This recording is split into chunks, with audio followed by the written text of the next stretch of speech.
Welcome to Tech Tuesday, everybody. Happy Tuesday. Good to see you again. Shout out, where are you watching from in the chat? Let us know. Sorry, Nicole, I didn't put the sync ID in. I figured I'd just get the flag. I'll dispute the copyright claim from the playlist. That's my bad. Toronto, we got Toronto. We got Philly. We got GTA in the house. Stephen Alvarez from home. We got Tristan from Augusta, Georgia. Hey, everybody. Good to see y'all. Hi. Hey, Michaela from Honolulu. Honolulu. Nice. Shoot. Wow, no. What's up, man? We're crossing seas. Crossing the ocean. All right. We're going to kick today off with one of our favorite tech team activities. If you guys have been around for a little while, you might know what this game is. But we're going to play a little round of, drum roll please, Keep Talking and Nobody Explodes. Woot. If you guys don't know how this game works, I'm going to have, the guys on Zoom can't see me, but I'm going to have basically a device in front of me. I don't know how YouTube, if they'll flag you for saying certain words on camera, but I'm gonna have a bomb in front of me that basically has different modules on it, and it's my job to defuse those, but I don't know how to. The guys on Zoom have the manual, and they have to walk me through each module and how to defuse each one. So we're just gonna kick today off with some team building. Y'all can see how we troubleshoot when we're not fixing sound consoles and switchers and all that stuff. So y'all ready? Y'all got the manual in front of you? Yeah, let's do it. We're good. Let's do it. All right, let's go. What do y'all want to? Let's see. Got any wires? Do you have any wires? Y'all want to keep it simple, or y'all want to go a little bit more complex? We've gotten all the way up to section 3. Dang, Joe's ready to go. We didn't even start it yet. Start moderate. Moderate. All right, let's do. Oh, that's literally what section 3 is called, moderate. By the way, don't cheat, don't peek, and look at the YouTube stream. That'll be cheating. Don't do that. Got it. All right, let's go. 3.1. 5 minutes, 3 modules, 3 strikes allowed. Ready? Here we go. Let's do it. Let's do it. I don't know what. I don't have it yet. Hold on. Do you got a button? I haven't seen it yet. Okay. Lights are coming on. Lights are coming on now. Come on, lights. There we go. All right, I got Simon Says. I got Morse code. All right, I got Simon Says. I do have a button. That's all I got. All right, button is a yellow press. Stand by. Wires. Okay. Any wires? I don't have any wires, Joe. I'm sorry, no wires. Oh, I've got. Let me know when you're ready for Simon Says. All right, I'm ready. I've got blue is flashing right now. All right, serial number contain a vowel. The serial number contains. Oh shoot. No vowels, only consonants. You said it's blue flash. Blue flash. Press yellow. All right, yellow. Now we have blue, yellow. Press yellow, red. Yellow, red. All right, blue, yellow, red. Press yellow, red, blue. All right, we're good on that. So I have Morse I got code. button. All right, button. Hold the button in and let me know what color the strip is. It is blue. Release when the countdown timer has a 4 in any position. All right, and perfect.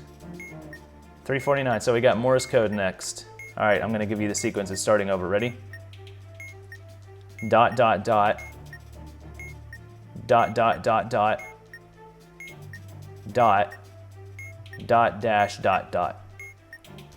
Dot, dash, dot, dot. Who's doing this one? What's the? I can do this one if nobody's got. Morse code always gets us. I'm literally the worst at this one. I can't remember how to do this one. All right, Andy, give me Morse code again. All right, let me wait for it to restart. It's restarting now. Ready? 3 dots and 4 dots. Remember that part. Dot, dot, dot. Dot, dot, dot, dot. Oh, and dot, dash, dot, dot. dot dash dot dot. My that's guess is it's shell. The first two letters are SH. That's shell is the only word that starts with SH. That's true. 3.505 megahertz is Oh. the 3.505. That's exactly what it's on right now.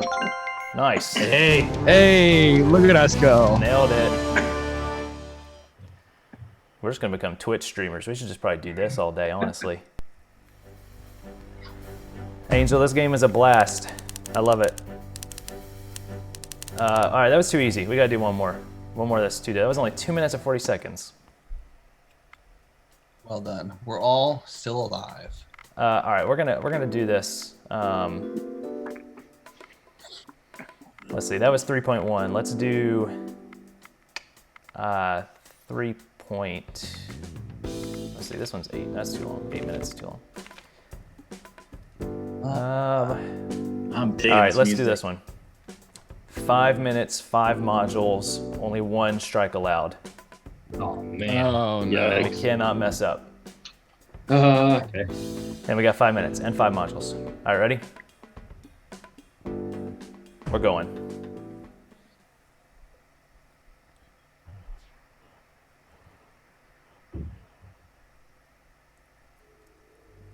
All right, here we go. Lights are coming on. Wires. Buttons. Simon says. Oh, I got the keypad. I got the word, the 6 words, the 3 All and right, 3. I got keypad. I got some wires, Joe. I got lots of wires, and I got a button. You got a button? I got a button.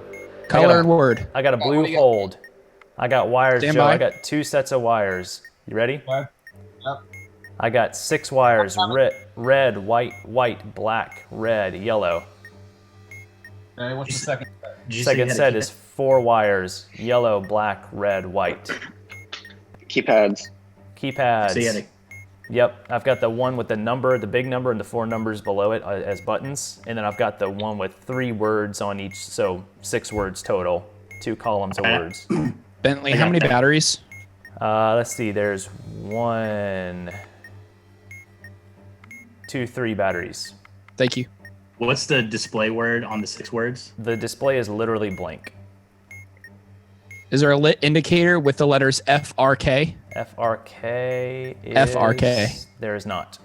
Okay, stand by. Matt, display is literally blank. Okay. The bottom left. Bottom, The right column middle word. right column, middle word. It's the word left, L-E-F-T. All right, Andy, wires. On the 6 wire set, cut the 4th wire. Should be blue. 4th wire is black. Or black, yeah. Yeah, you can cut that one. Andy, do you have the word right? We're good. R-I-G-H-T? I do not. Left, L-E-F-T. Yes. Press it. How sure are you? 100%. Nope. Oh my gosh. Come on. Come on, Matt. Okay. One more How try. sure are you? I'm so sure. I was sure. All right, one more try. Somebody else gets to take You the, were Sennheiser is what you were. That's, people love this, man. Okay, well, let's try that. One more try. Somebody else take the words if we get that again. I forget what that one's called, but Yeah, don't let me do that one. It's labels. I'll take it. labels. Okay. All right. Lights are coming on. Ooh, we got symbols, 2 sets of wires, keypad, Buttons. and labels. No buttons. No buttons this time. What are you calling on labels? All right, wires. I got first set is 6 wires: black, white, yellow, blue, black. Second set, 3 wires: blue, red.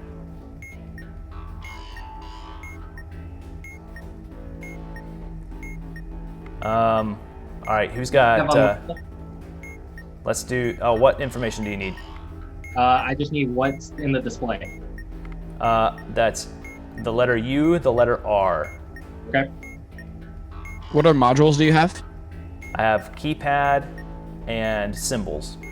Keypad is the one with the number up top and the 4 numbers below it as buttons. I'll take care of symbols. Just give me a minute. All right, cool. Andy, wires. In the set of 6, cut the 4th wire. It should be yellow. Yellow. All right. Cut. That's good. The set of 3, cut the 2nd wire. Blue. The second blue wire, and we're good on both of those. Perfect. Bentley, can you give me the symbols that you have, please? Yep. I have the backwards C with the dot, the backwards E with 2 dots above it. I've got the upside down question mark, and I've got the like pigtail, like a Q, like a fancy Q, like they make you write in elementary school. Stand by. All right. In the top left column Okay. on the labels, what do you have? Top left is the word your, Y-O-U-R. Y-O-U-R. Hit it. Are you sure? Positive. Aren't you supposed to read me a list of words? The only thing that's coming up is Be sure. I think it's the second you column are. on our sheet. Yeah, that's what I'm thinking too. And you said it was you are, correct? What Yeah, was that, on the that should correspond to a list of words that you then read off to me, and I press the first one that I have. So it should be, the only ones I'm seeing is U-R, U-H, H-U-H, and then Y-O-U-R. Nope, and no. then The word. Somebody else look up the keypad. Do you have UH? I've got the keypad. I do have UH. What do you see on the keypad?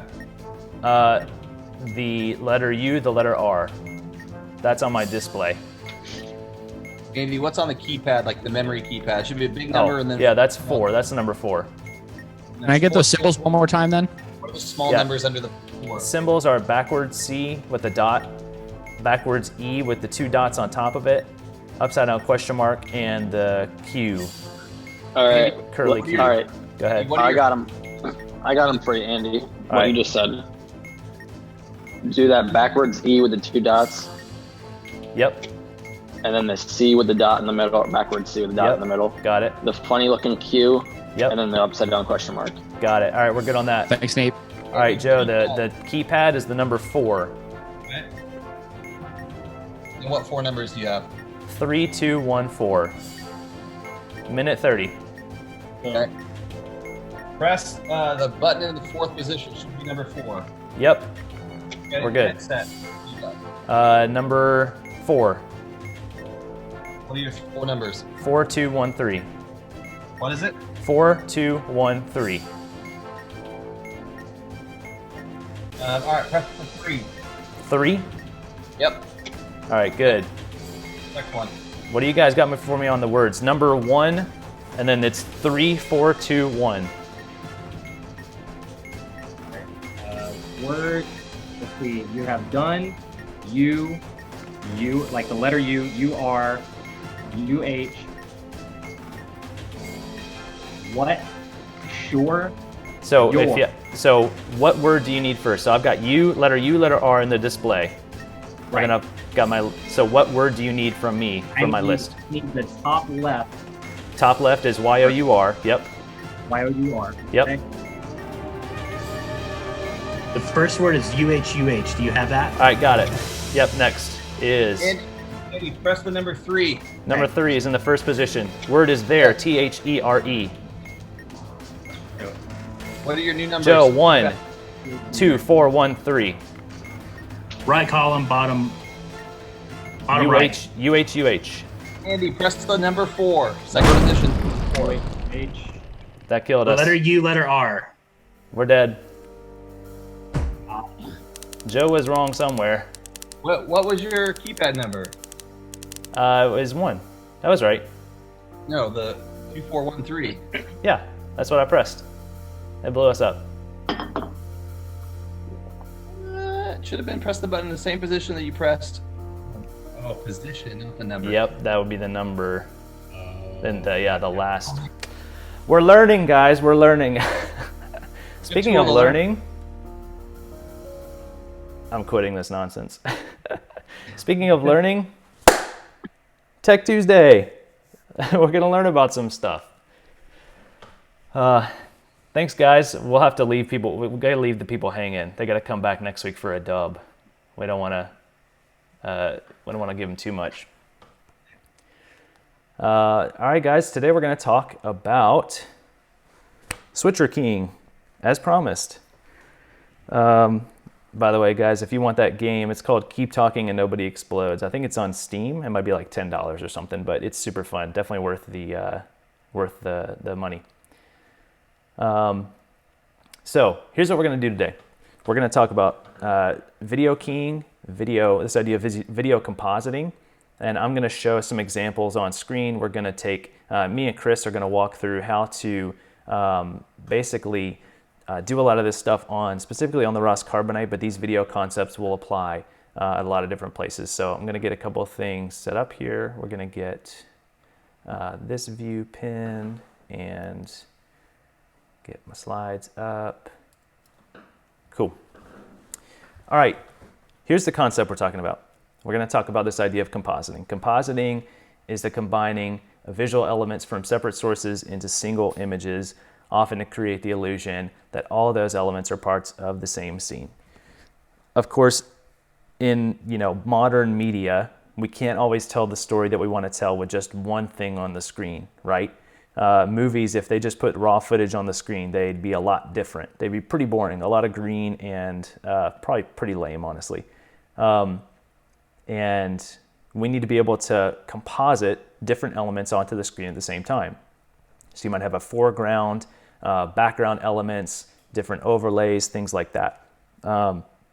This is an example of kind of a compositing workflow where you have an original layer, you have what we call a matte that takes the original layer and removes some elements, and then we have a blended image and a final image.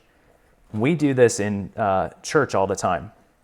We can't, one great example of not being able to tell the story with one thing on the screen is when we do worship. We need to be able to put lyrics on the screen. When we do a sermon, we need to be able to put the scripture support on the screen. This is all compositing, and this is all examples of how we can't just do what we need to do with just one thing on the screen at the same time. Now, in post-production world in film, you have, almost unlimited amounts of compositing resources at hand. You have all different layers, effects, things that you can put on. You can do a ton. And we might not have that much available to us in the live production world, but we do have a few things available to us. And the main one of which are called keyers. And on the Carbonite, we actually have 5 different elements that we can work with to create a final composition. So if we step through them, we have a background, of course, and that can be a camera shot, that can be a blank background, that can be almost anything. Any source on the switcher we can make and choose as our background. But then on top of that, we can have up to 4 keyers on the Ross Carbonite. There's different examples for different switchers, so we've got key 1 will show up on top of the background, and in the Carbonite, on our switchers, key 2, we can turn that on and that'll show up on top of both. We can turn key 3 on, that'll show up on top of the background, key 1 and key 2, and then key 4, that'll show up on top of all of them. But these are the 5 resources that you have available to create a composition on the Ross Carbonite. There's some more, but this is what we're going to get into today, and we're going to talk about how to use these. So you have 5 layers basically, and that's kind of what I want you to think of these as layers. We'll call them keyers, but we're going to get into a couple ideas of keying, video keying, and actually like removing parts of an image. But in this context, think of keyers as like layers. So if you want to stack multiple things on top of each other, you use your keyers in order to do that. Now, if we just turned on, this is just a visual example of what we have right here. If we turned on the background and then turned on key 1, just default, plain settings, it would just show up right on top of the background and it would override it. And if we turn on key 2, it would show up on top of key 1 and key 3. So you get this idea that this is what actually happens on the switcher is these things stack on top of each other, but we need to be able to tell the switcher, hey, how do we want these to look? Or what parts of these do we want to make transparent, right? So when we put lyrics on the screen, you guys have probably done this before, where if you put lyrics on the screen through a keyer, but you forget to enable the keyer, where the lyrics then just show up just like they do on the computer, where you have your camera shot and then you key lyrics on and it's just black and white text and it doesn't actually make it transparent, right? That's actually what happens when you don't have the right type of key selected. So it's just showing up right on top of the background and it's not actually removing anything. So this idea of like removal is kind of what we're going to dive into today, how to make different elements of a key source transparent. And actually, I'm throwing some language out. Let me talk about, there's two components of a key when we talk about removing things. You have what we call a fill, or we'll also say source. But this is how the image looks raw, coming right off of the computer, right off of the camera. So this example of like a green screen, a weatherman in front of a green screen. This is how the camera shot looks just straight up. But then we'll also have an alpha matte. And this is what the switcher will generate in order to tell the image or the keyer what parts to make transparent. So what you can kind of think of this formula of like your fill times your alpha matte becomes your final image.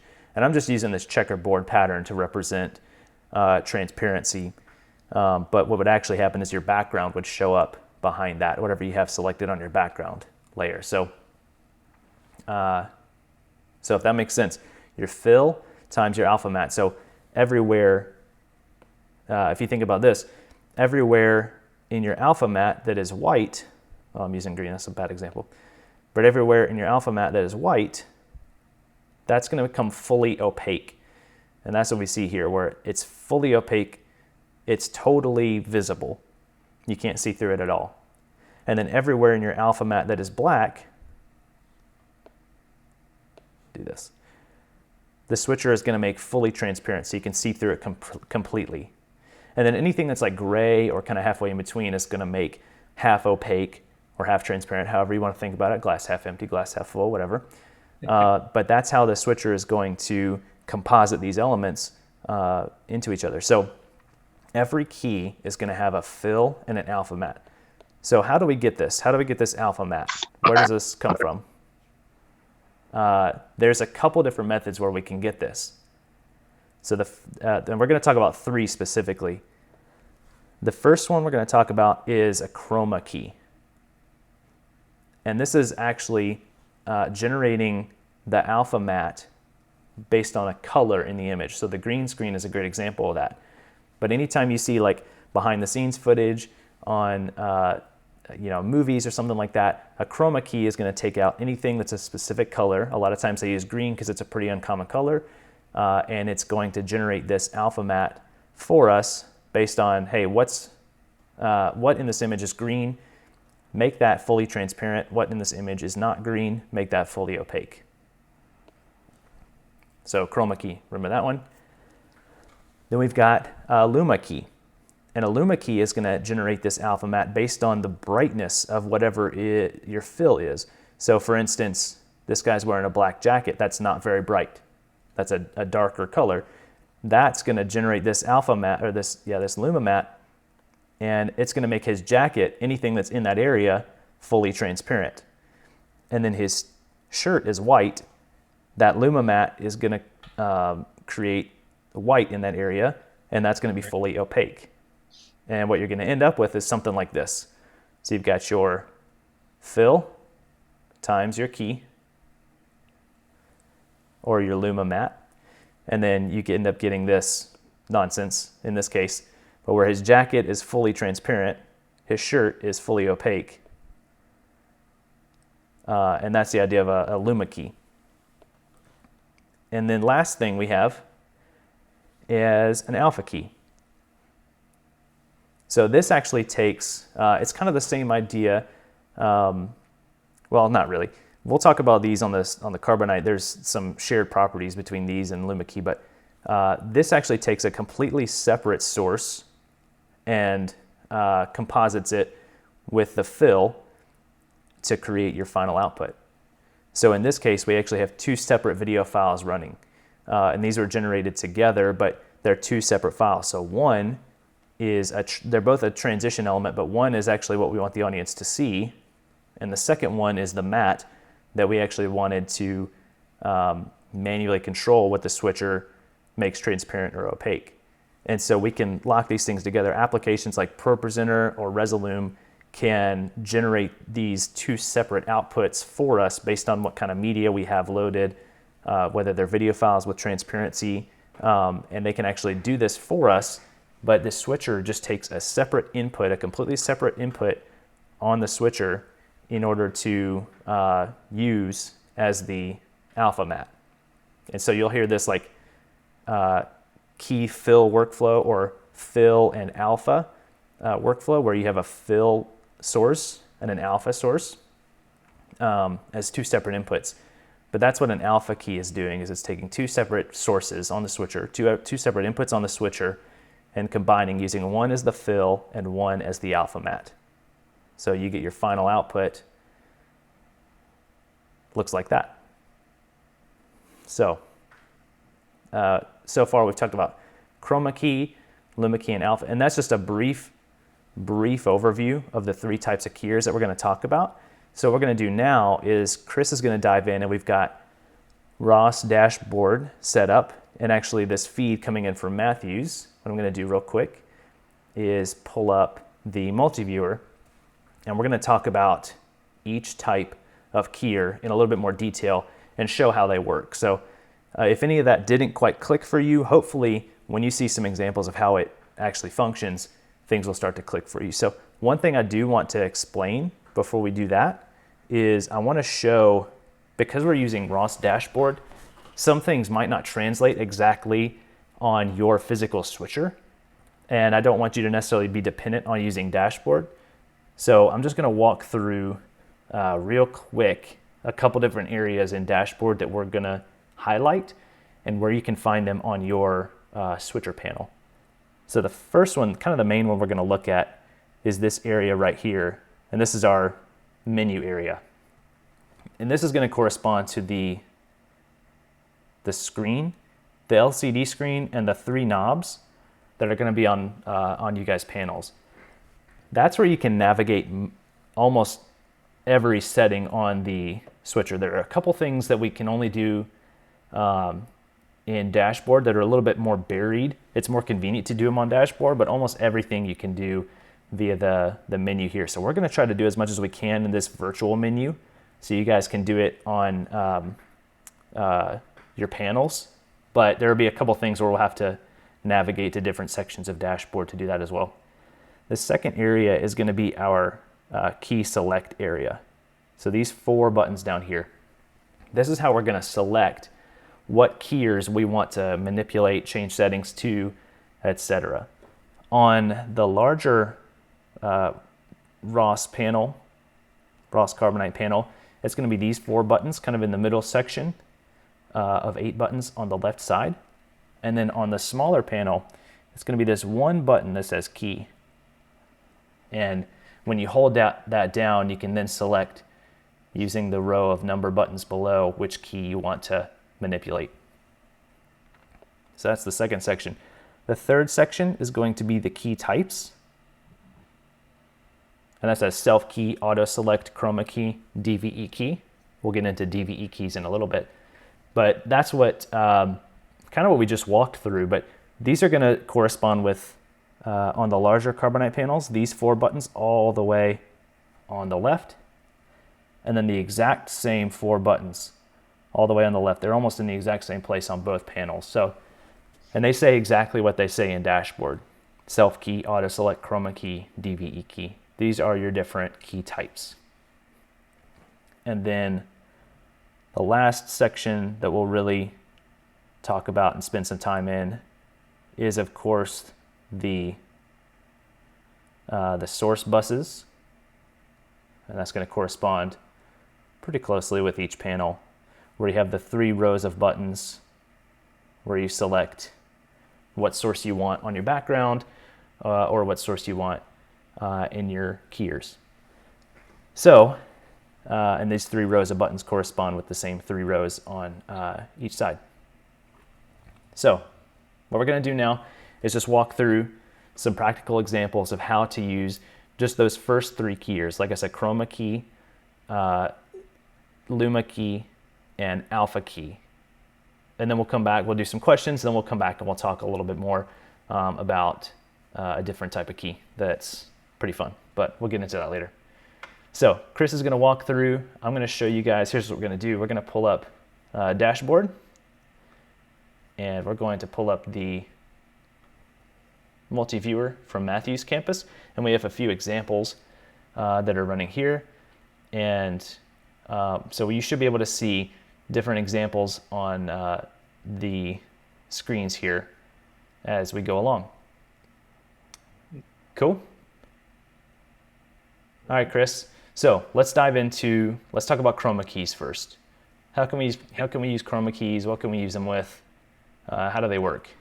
Yep, sure. So basically, a great example of a chroma key would be, think of a newscaster.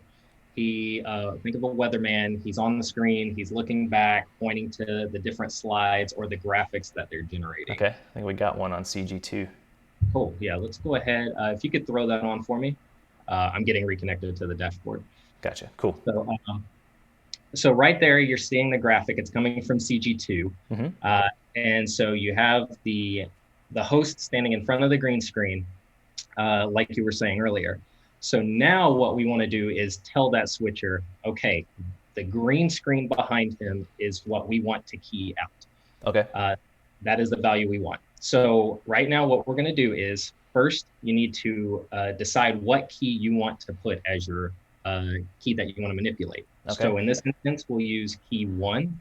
So Okay. over on your left-hand side, you could hit key select or key 1 select. Okay, gotcha. That's these 4 buttons that we said here. So, all right, I'm going to click key 1. And if you can't see that, I'm working over here. I've got my key select buttons, and I'm select key 1. All right, so I've got key 1 selected. So what does that do? So what you're doing is you're telling on the right-hand side of your panel, you will see key 1, 2, 3, and 4. Okay, With this, you are assigning a source to that specific key button. Gotcha. So then we'll see that in a second. So if down on your source bus map, if you can select CG2, since that's where our chroma key is coming from, okay. Look for CG2. Yep, so I've got CG2. Now I've got 3 rows of buttons. So which one would I use to actually select that for my keyer? Because on my bottom row, that changes what's in the preview window. On my top row, that just takes it live to screen immediately. Right. So you want to use the very top row, Okay, which is your key aux bus. got it. So that's how, when you're in key select mode, that's how you are selecting a source. Okay, Go ahead and click on that. so if I click that, okay, so I notice it just changed over here in this key area. Instead of black, it says CG2 now. Perfect. So that is how you can confirm that you have the right source selected on the right keyer. Okay, well, I'm going to go ahead and put it on air and see what happens. Okay. And it looks like it already kind of worked. Yeah, awesome. So let's take a look at why it actually ended up working. So if you look up in the top left of the panel view, you'll see the menu. Yep. What we're talking about. You see how it has a menu setup. It says basic mode, green color, and then INIT. Yep. Basic mode, the Carbonite comes with 2 specific modes for chroma key, or the chroma engine. So you have your basic and then you have your advanced. Okay. We're going to talk about the basic mode today, which is what most of our switchers advanced has a lot of settings. Yeah, it's a lot. Okay, yeah, I'm going to switch back to basic. It can be pretty daunting. So just starting out with basic and then building on that information is super helpful. Got it. So yeah, on the next menu, you see where it says green color. Yep. So that is the chroma color or the preset color that we're selecting to be able to key. So Okay. for instance, if you scroll through that, you'll see a couple different colors in there. Got it. Yellow, green, cyan, blue, magenta, red. Gotcha. So just to see the difference, say the color was set on red. Let's go to red. Yeah, so I was about to say I was changing it, but didn't see anything changing on screen. Right.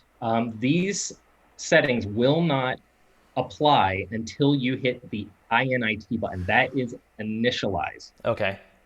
Initialize, another word, apply. I'm going to go ahead and press that. Like that. Okay, interesting. So now it's made his face transparent. Right. And a little bit of his So tie.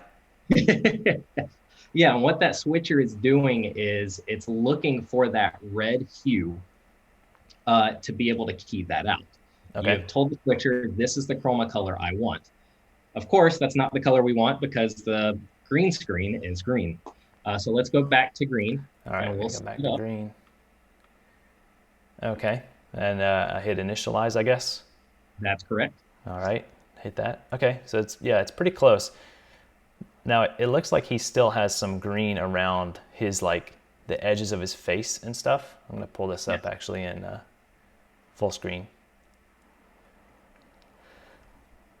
Yep. Yeah. So as you can see around him, you're seeing that kind of like that halo-ish look on him, almost like the shadow is green itself. Yep. That actually has to do with your spill range. Okay.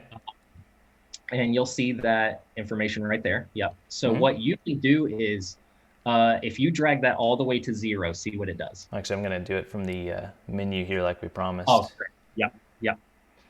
So if you go through that menu, search through. So if you go back there and you go over to foreground type. Okay. And then now go down. Down. Okay. Now it says spill range. Yeah. Value. That's what you would like. Okay. So you can see the 11.6. So let's go all the way down to 0 just to see what it does. Okay, cool. So all the way down to 0. That just makes it like more intense, I guess. The green halo. So what you're doing is you're telling it you're wanting a very specific value pulled like closer to that green screen. Okay. But what you're not seeing is that there is reflection coming. Anything light hits will reflect. Right, right. So you're seeing that reflection coming off the green screen and it's hitting his skin. Gotcha. And that has to do with that spill range. So what you want to do is it's like, okay, well, that didn't fix the problem going or lowering it. Let's go ahead and raise it back up until we see that disappear off of his reflection. Okay. I'm just going to go real extreme here and see what happens. Sure.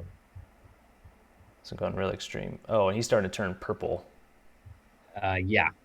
So now what's Gotcha. happening? Yeah. So I'll go back down and find a happy medium. Right. So right there is still some more, a little bit of spill, but if you go right about here, it starts to be a little bit more natural. Exactly. It was about 37%, something like that. Right. Okay. And that's definitely all dependent on the graphic that you're using. The chroma that's generated, you can have a low res or a high res. With a high res, you get a little more of a desirable effect when you initialize that chroma. When you start getting into the lower res graphics is when you start seeing a lot of spill range or a lot of pixelation, things like that. Gotcha. So yeah, that's one way to fix that green shadowing on him or the spill that's going on to the foreground. Okay. What's another example that we use chroma for? So a perfect example would be when we're doing name slides or sidebars, anything like that. Okay. I think I have a name slide here. Let me go ahead. Let me actually just go ahead and fire it and see what happens. Okay. Oh, okay. Yeah, that's not good. Now it's just blue on the screen. Exactly. And that's because the chroma or the graphics package that we used for that was using a blue chroma based on the content that the creative team had made. Okay. So what we want to do is, okay, we learned how to initialize it. Let's go back and this way go up to your menu. All right, I'll hit the menu button. Yeah, you can hit the menu button. Oh, it went back to the home menu. How would I get back to my key settings? So the best way to get back to the key is hit key 1 select, how we selected that. Yep, gotcha. All right, now we're back. Exactly. That's a quick way to just jump right back to it. Or while you're in that menu, you can hit key 1 select as well, and it'll actually jump you back. Gotcha. So let's go ahead and look for blue. All right, yellow, green, cyan, blue, okay.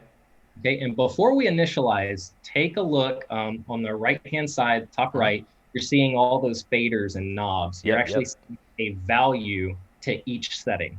Gotcha. Once we initialize this, the switcher is looking for the closest setting that keys out that color or that hue. Okay. So you'll actually watch it change on all of the settings. So go ahead and initialize that. Gotcha. All right, so I'm looking at this area and hit initialize. Select. Okay, so the one that changed was foreground hue. Exactly. So what's going on with that is it was basically seeing it as, okay, what is the color that I want to allow to come forward, as well as what is the color I want to remove in the background. Yeah, so yeah. foreground, you're always thinking of what is the actual graphic, like the weatherman or the name slide. And then your background is having to do with that chroma color or that background. Yeah. So with this, because blue and green, yeah, they're different colors, but they're still kind of close to each other. There wasn't much change to it. In relation to if you have a red, which is complete opposite of green, you're going to see a drastic change in Gotcha. those. So let's do this before we move on from like chroma key. Let's just show what the switcher's doing in the background. Let's go back to our weatherman example. Great. And I'm running these from the same computer, just so you guys know. Got it. So what we can do is we got that selected. All right. So what we want to do is we want to change that back to green, since it's a green screen or green chroma. Setting back to green, hitting initialize. Perfect. Okay. It's pretty. I'm going to bring my spill range back up because it was it's looking a little green still. Exactly. All right. It's pretty good. Okay. Perfect. Okay. Looks good. Okay. So now the big thing we want to look at is what is the Carbonite doing in the background for this when we're making those changes. Okay. So there's actually a button down there that says Show Alpha right there in the middle of the screen. If you see Emmy, yes, go ahead and click on that. Okay. Okay. So now in preview, exactly, I get that Luma matte looking thing. And so that's what's telling you is where white is opaque, where it's completely visible, the black is transparent. Gotcha. In our instance, with a chroma, we assign that black area to be green with the green chroma, or whatever you decide to use. But, no pun intended, in black and white, this is what the Carbonite is doing. So with the white, that's going to be visible. With the black, it's not visible. The background, what we select, which is on splash, is what is visible in that transparent area. Perfect. Cool. So that's chroma key. So what about self key? Where do we use, like a Luma? So I talked about Luma key earlier. Where do we use that, and how does that work? With a Luma key, as you were stating earlier, which was a great explanation of it, it's controlling or manipulating the brightness. Manipulating the brightness of the video source. So if you, let's go ahead to key one select. We'll just manipulate this one again. Okay. Key one select. And let's go to our key types, which will be over on your right-hand side. Okay. So I have chroma key right now. Correct. So we're going to see the difference if you were to switch the key type while it's still live. Okay. So you go ahead and hit self key for me. Okay. Oh yeah, I get that similar thing we saw earlier. I guess if I change the background image, I get a similar example to what we had on Keynote earlier. Yep, exactly. And so what it's doing is with that, it's just looking at the brightness. It's literally looking at a grayscale. It's looking from the darkest black to the whitest white. Gotcha. It's not assigned a color, anything along those lines, which you can see in the preview window because we're still showing alpha. It's all grayscale. Yeah. So now what we would use that for is for lyrics on the weekend. Okay. I think I have some lyrics running in CG1. So I guess I would just select that in my key source. That's correct.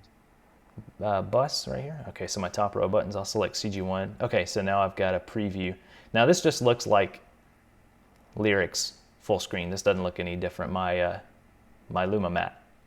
Oh, gotcha. Yeah. So what's happening is with what you're looking at is it's only looking at the white and the black. Remember, with a self key, it's looking at that grayscale. And with lyrics, we have all of our lyrics on a black slide, and our font is white.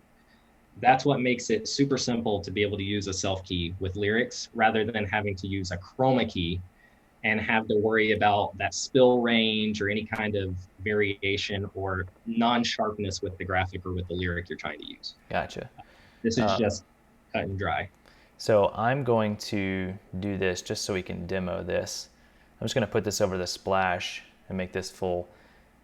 Now, one thing I notice a lot of times is my text is just like, we have a drop shadow built into ProPresenter, but my text doesn't actually show that drop shadow.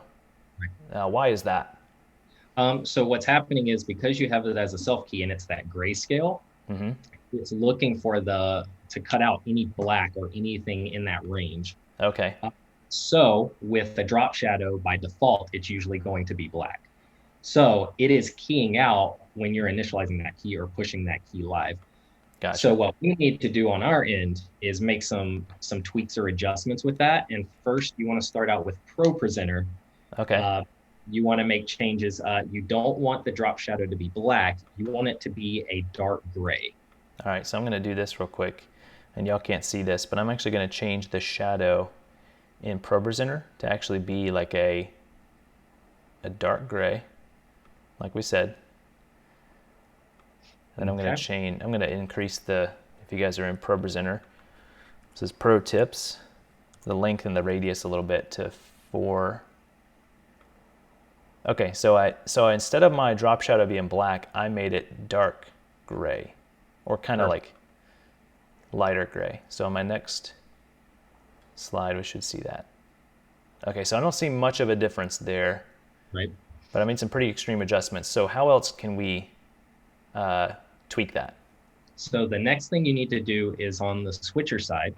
Okay. You need to go into, you have your key 1 select, because that's what we changed to the self key. I'm going to click it again because it looks like my menu is somewhere else. Yes. Okay. So I have different settings here now. So what you need to do is with you see your menu, it's clip, gain, and transparency. Yep. So what we need to do is we need to first drop the gain all the way to 0. Okay, let's do that. And, yeah. Because what's going to happen is with your clip is adjusting how much value in terms of brightness it's keying out and allowing to stay. Okay. So if you were to drop clip all the way to 0, it's only going to do a very small range of black. Okay, so I dropped it all the way to 0, and now it's black. Yeah.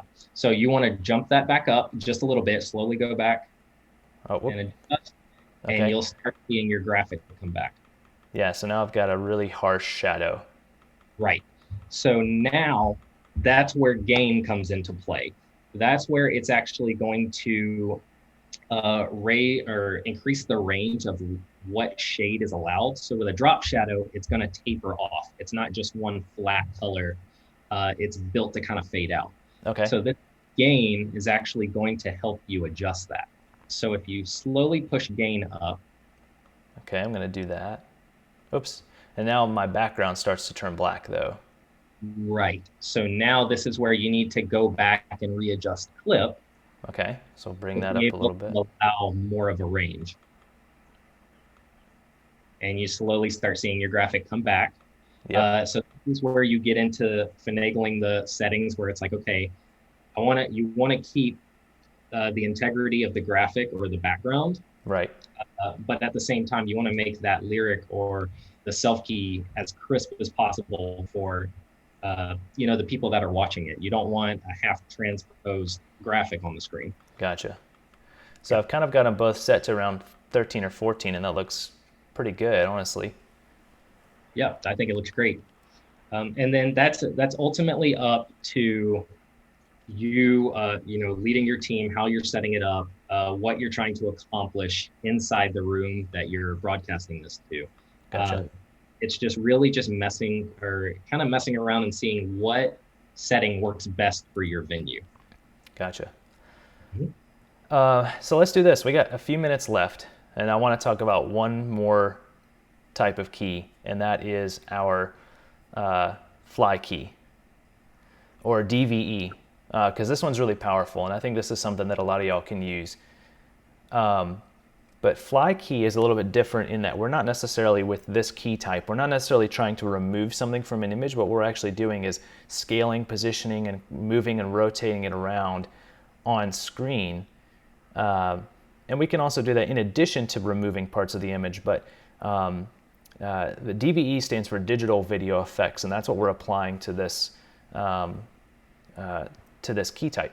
A couple examples, and the reason it's so practical, actually online uses this a lot, and this goes back to what I was saying at the beginning, where we can't always tell the story that we want to tell just by putting one thing on screen. So like the online team does Skype calls with people all the time. Well, they're in 2 different rooms, but we want them to be on the screen at the same time. And so they're able to use DVEs to actually put multiple people on screen at the same time. And we have what we'll call a 2-box. We'll have 2 people on screen talking to each other. We can have 3 boxes. We can have people in the middle and different things on each side. There's so many different possibilities we can do with DVE keys, because this is one camera shot, but it's scaled, cropped a little bit, moved to a different part of the screen, and the same thing with this image here and with this image here. So Chris, how do we use DVE keys, and how could we build something like this with the Ross Carbonite?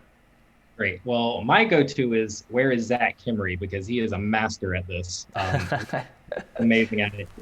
I build one and I feel great, and then all of a sudden I see him build one and I'm like, I quit. I'm done. So, but very, very easy way to build these is the same way we selected our key type. We want to go down, so we'll manipulate key 1 again. Okay, I got key 1 selected. Perfect. So now in our keys, or our key type, we want to switch that to DVE key. Okay. So that'll be over on your right-hand side. Got it. There's a lot of settings here. Oh yeah. That's it. You start getting into a lot of settings that could make or break something. So just being very confident in what you're messing with is key. Get it? Yeah. So what we want to do is, well played. Oh my gosh. So let's see. Let's use for content. Let's select. What do you think, Andy? Well, what am I going to have on my background? So for your background, let's leave splash. Okay. We could do that. All right. You know what? I think I actually have a blank splash loaded. Let me see if I've got that. Oh, that'd be perfect. Media. Okay, cool. Yeah, I do. Media 3. Awesome. That's perfect. Cool. So, and what Andy just did is, on his bus map, he just went to a shifted layer, because you can have more than the 16 inputs. Or 8 if you're on the tiny or panel. 8. Correct. So with a tiny panel, it's a total of 16. 8 are on a shifted layer, or on the larger panel, which is the black 1A, it's 16 per layer or level. So so he selected the blank splash. All right, so we've got our background to work with. So we want to put something on top of that. Yes, we want to put something on top. So that's where we want to select a source. So let's say with key 1, let's do you have anything running in T2 P1 right now? Yep. So you want me to select that as the source for key 1? Yeah, let's do that. Okay, so I don't see anything right now. Nothing's changing. Let me put our multiviewer back on the screen. How could I see this so I can see what I'm doing in real time? Got it. So what you want to do is you can key that on. You can key it on live. Okay. In my transition area here. All right, I'll do that. Okay, so I've got some weird stuff going on. Looks like it's kind of like cropping it or something like that. Right, it's kind of off the screen. A good way to fix that back is over in your menu, in your settings. Okay, go back to key 1. Yep. You can scroll through those settings really quick. And so on your panel, a quick way to fix this is to just double click the knob. So you see the X. Okay, yeah.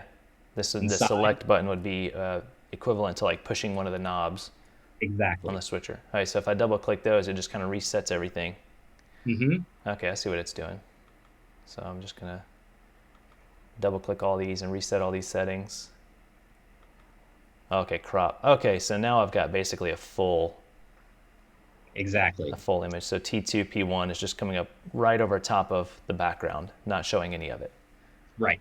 So with your on a panel, you're going to have an adjustment knob.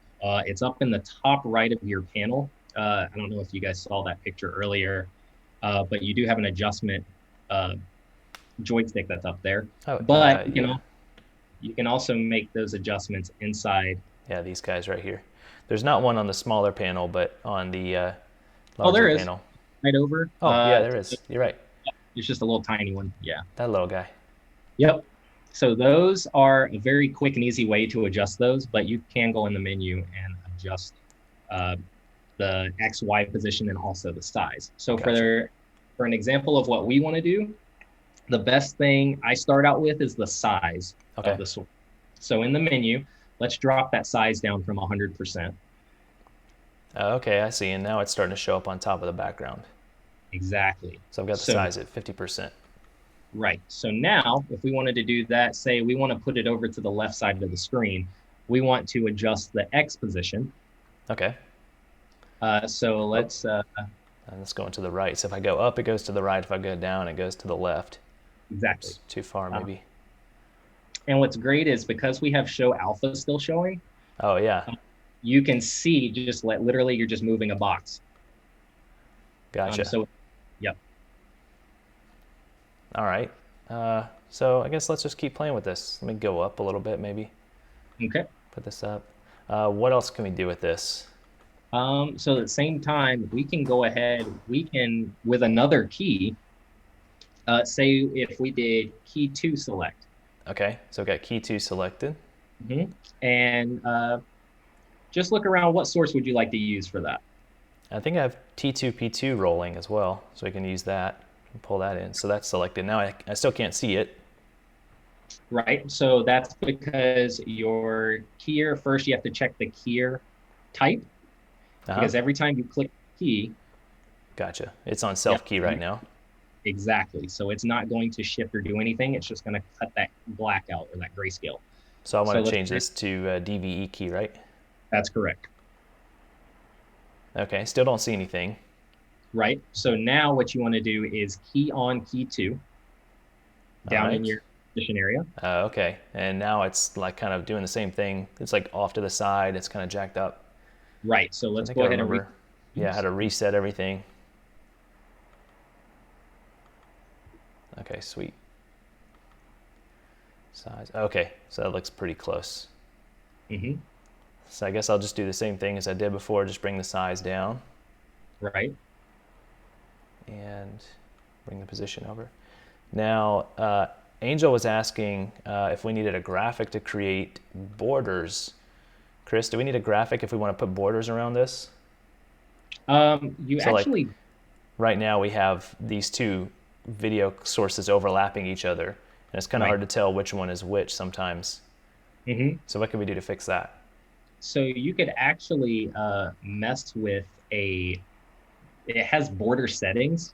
Okay. You could go into, so right there, you see aspect, border. Gotcha. Okay, border. So if I'll just see what happens when I bring that up. Whoa, a little much. Okay.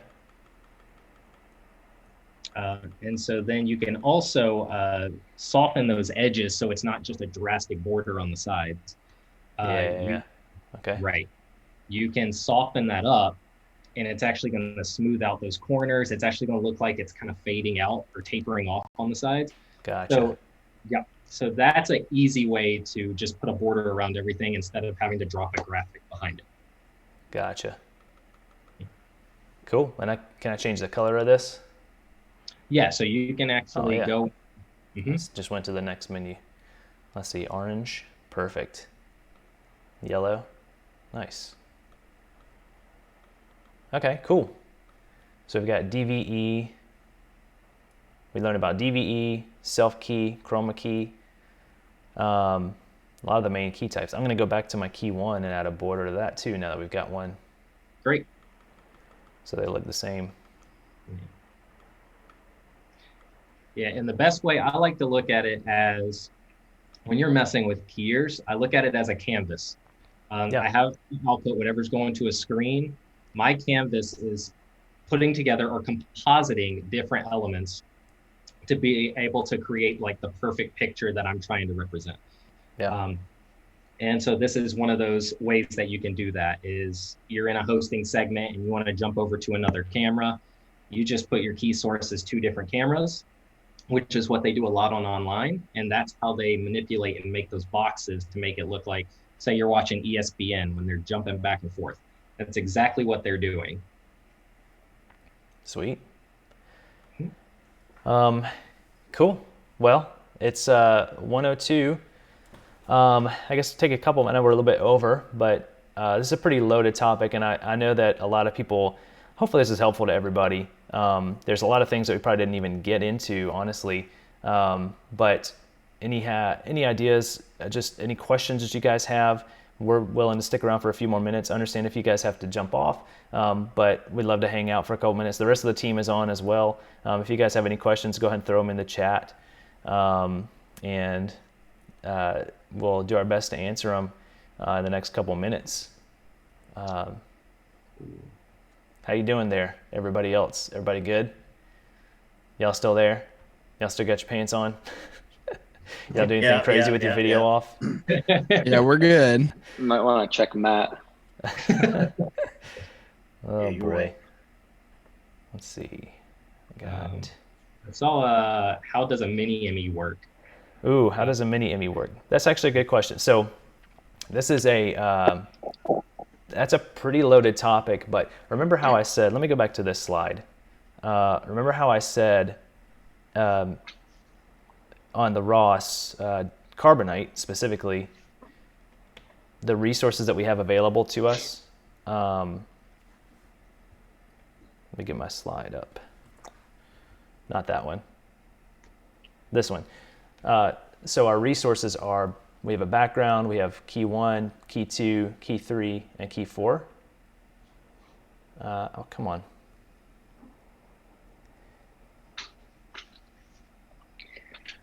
Basically, a mini ME just has a lower number of resources. So rather than having 4 keyers in a background, it only has 2 keyers. And 2 of those are limited. So basically, this is what you get with a mini ME. And one of these keyers actually can't, remember how we talked about the different key types like chroma, self key, alpha key. Only one of these keyers can do all of those.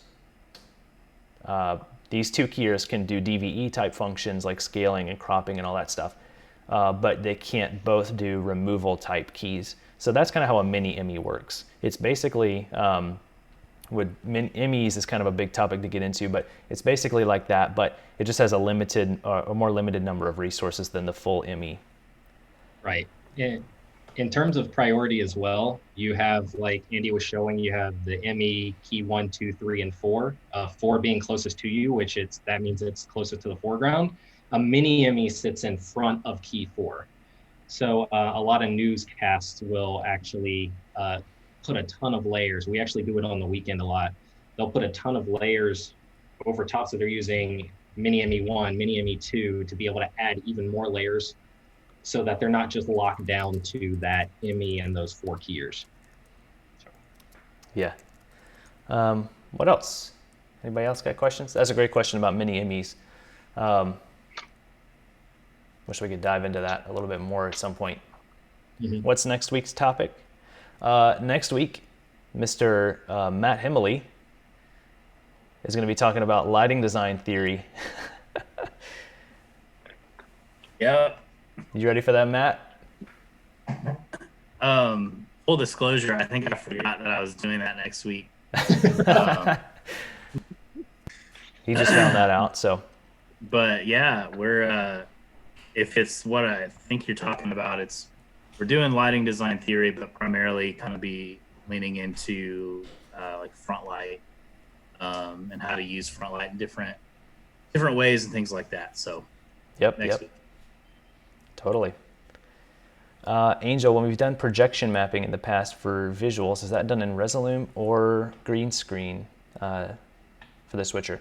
Yeah, a lot of that kind of stuff is going to be done in Resolume because even though there's a lot of stuff you can do with the switcher and there's some advantages to doing it that way, when it comes to things like projection mapping, the switcher does have some limitations. Like when you need to start warping the image, right? With a DVE, we can scale, position, crop, and with some switchers, you can do a lot more advanced stuff like what we call corner pinning, where you start to take corners and individually move them around to warp the image to map different surfaces.